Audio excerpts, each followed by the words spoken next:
Alors le jour où j'ai reçu ma famille, c'était un mercredi 13 mai je crois. Alors déjà je me réveille le matin, je prends mon portable, hop, 5 demandes d'amis sur Facebook, tiens qu'est-ce que c'est que ce truc. Je vois les prénoms, tous les mêmes, ils ont des tronches d'américains. Voilà, j'étais super excitée, je commence à rechercher un peu tout, je devais aller à l'école, je suis arrivée super en retard d'ailleurs. Je commence à courir partout dans ma maison, tout le monde était en train de dormir, je ne savais pas quoi faire. Je vais dans la chambre de mes parents, je crie ah je vais en Arkansas. Mon père à moitié réveillé, bah, quoi tu vas pas à l'école. Donc voilà, j'étais vraiment super contente et bon, même si c'était l'Arkansas, bah, c'était cool. Ouais voilà, c'était ma petite histoire de ma première fois où j'ai découvert ma famille.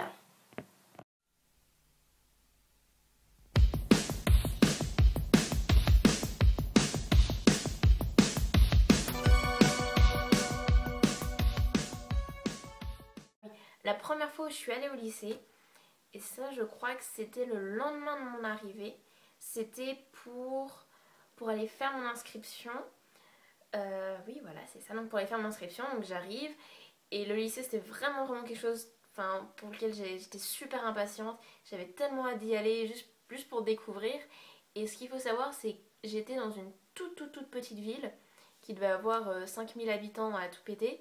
Du coup j'avais un petit lycée de 700 élèves. Pour les États-Unis, 700 élèves, c'est relativement petit.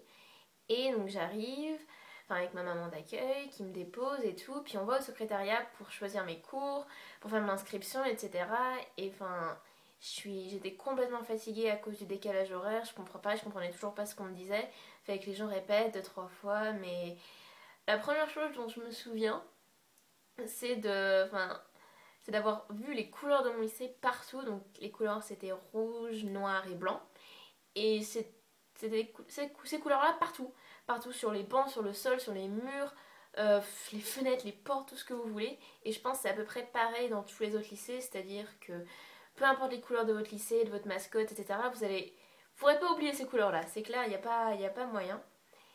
Et donc voilà, j'avais fait mes papiers d'inscription, j'avais choisi mes cours. On m'a fait visiter un peu le lycée, j'ai rencontré 2, 3 élèves. Ah oui, et on m'a amené à mon casier. Donc le fameux grand casier avec le code là, avec comment ça s'appelle, espèce de petite molette que tu tournes. Et j'ai vu ça, je me suis dit c'est quoi ce truc là, c'est un casier de lycéen, c'est pas une banque. Alors, pour ouvrir un casier de lycéen aux États-Unis, si je me rappelle bien, il faut d'abord faire quelques tours dans le vide. Après, vous tournez jusqu'à votre premier numéro, donc faire dans le sens de l'aiguille du montre. Dans le sens inverse des aiguilles d'une montre, vous allez votre deuxième numéro en passant par votre premier. Et après, dans l'autre sens, vous allez jusqu'à votre troisième. Ouais, truc comme ça. Enfin bref, c'est absolument incompréhensible la première fois. La première semaine de cours, j'ai dû demander au moins à 5 personnes de m'ouvrir. Et donc tout le lycée connaissait ma combinaison de casier. Bref. Voilà, donc ma première fois au lycée, c'était pas pour les cours malheureusement. Enfin non, pas malheureusement d'ailleurs, heureusement. Heureusement que c'était pas la première fois, sinon je pense que je me serais perdue. Je vais vous parler de mon premier date à l'américaine, donc en gros un rendez-vous galant si vous voulez. C'était avec Addison, un mec plutôt sympa. Le truc c'est que j'avais aucune idée que c'était censé être un rendez-vous. Enfin, pour moi c'est bon, bah, je vais avec mon pote, on va, je sais pas, on sort quoi, tranquille. Alors pour vous, prochains étudiants d'échange, préparez-vous pour vos prochains dates à l'américaine parce que c'est vraiment trop formel. Il est venu me chercher en voiture, on est allé au restaurant, il a payé pour le restaurant, puis après on est allé se balader dans un parc, on est dans un musée, on a mangé des glaces, enfin il payait pour tout, c'était super gênant, enfin je sais pas, c'est bizarre. Genre j'ai 45 ans et on va se marier quoi, non pas pour moi. Voilà. Donc bon maintenant je suis habituée, donc je sais comment m'y prendre et dire non laisse tomber c'est moi qui paye, on va pas se marier Coco, c'est bon quoi. Et puis donc voilà, si tu es un garçon et que tu vas aux États-Unis l'année prochaine ou dans quelques années, il va falloir payer mon Coco. Voilà, c'est super gênant.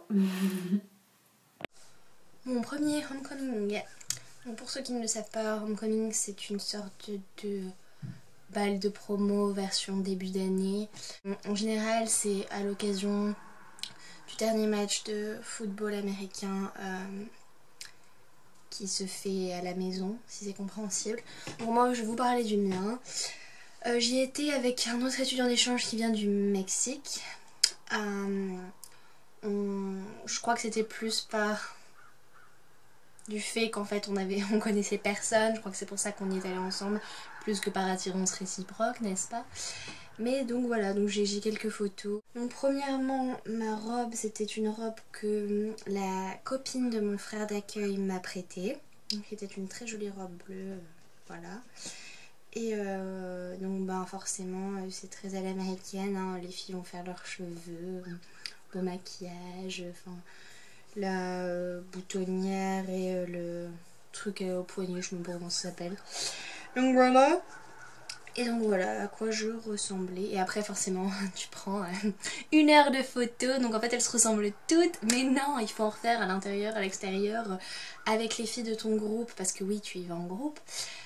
Sans les filles de ton groupe, avec ton cavalier, sans ton cavalier. Enfin bref, voilà. À la fin t'as tes joues, c'est comme quand tu sors de chez le dentiste. Ouais, t'as l'air con. Donc voilà, moi j'étais comme ceci. J'espère que ça qu'on voit. Ouais, non. Donc voilà, avec le petit truc que mon cavalier m'a accroché au poignet. Voilà une autre, encore moi, un peu plus ou moins la même, parce que ouais, après il faut taper des pauses et tout, c'est le bordel. Donc ça c'est les filles les filles avec qui j'y suis allée. Donc celle ici, c'est une des premières amies que je me suis faite ici. Et on est toujours très proches d'ailleurs, donc voilà. Vous pouvez le voir. Et mon cavalier, donc je suis écœurante sur cette photo, c'est horreur, on va juste montrer le haut. Donc c'est lui, celui qui vient du Mexique. Donc oui, je suis hyper constipée sur cette photo. Et donc voilà, après c'est le bordel parce qu'il faut accrocher la petite fleur là à sa chemise et tu prends 3000 ans, finalement c'est ma mère d'accueil qui l'a fait. Super romantique.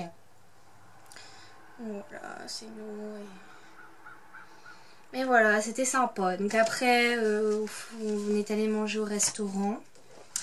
Et c'était cool parce qu'on a eu de la pizza et j'adore la pizza. Et donc ensuite on est allé à la danse elle-même. Et là, et je crois que si Lucie et Clara font le même première fois, ou si elles parlent elles aussi du homecoming, on aura toutes eu la même réaction.